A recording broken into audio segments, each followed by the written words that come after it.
Hi community of awesome, I'm Ava J and this is Bookish Pixie. So I've talked some about the traditional publishing process and mentioned here and there some parts of the self-publishing process, but it occurred to me I haven't yet done a vlog explaining the differences between the two. Let's start with self-publishing. When you self-publish, all of the responsibilities of what goes into making a book falls on you, the writer. This means you have to pay up front at the very least for an editor, cover designer, and formatter. These are not optional steps, at least not if you want to take your career as a self-publisher seriously, and not if you want to give yourself a decent chance to succeed as a self-published author. If it's important for you to control every part of the bookmaking process, then self-publishing might be a good choice for you. One thing to consider is distribution is very different with self-publishing. Your chances of seeing your book in print in a bookstore like Barnes & Noble are pretty close to zero if you self-publish. There's a good chance, however, that you will be able to see your book at major online retailers like Amazon and BarnesandNoble.com. When it comes to money, you might make more of it and make it more quickly than you would as a traditionally published author.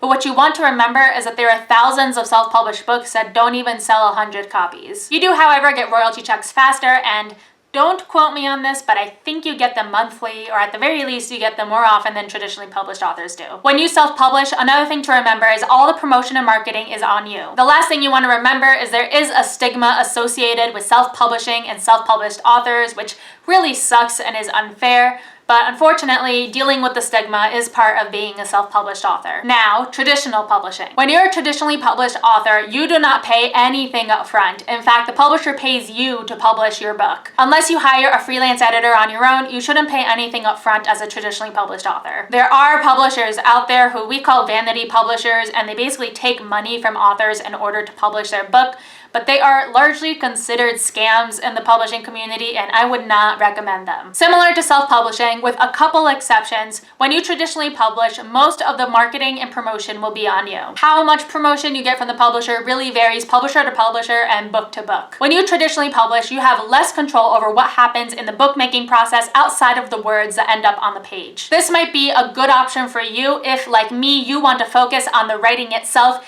and not have to worry about making the cover or what the words look like on the page. You have a whole team behind you in your book. You have a team for distribution, a team for marketing, a team for creating the physical book itself, a team for the words, and you have an agent who will help you with your career. So you have a bunch of people who are all invested and doing the best that they can to make sure that your book and your career succeeds. It's helpful for me to have other people look at my work critically and tell me honestly whether or not they think they'll be able to sell it. Another perk of traditional publishing is you have a much higher chance of seeing your book in a bricks and mortar bookstore. So if your dream is to walk into a Barnes & Noble and see your book there, that's the way you're going to want to go. The downside is the pay isn't fabulous, and I explained this in a vlog focused just on writer finances, which I'll link to below, but the short story is that it is not easy to be able to live off of your writing. Author pay is super unpredictable. Most authors have no idea what the royalty checks are going to look like until they show up, and we have no idea what advances we're going to get until an offer is made, so it kind of makes budgeting really difficult. Last thing I'll say is there are authors who do both, and they're known as hybrid authors, which is a really cool thing, but before you dive into that, you're going to want to make sure you know the publishing industry really well, because it has to be done strategically. So those are your options. One is not better than the other. It really just depends on what you as an author want to get out of your writing career.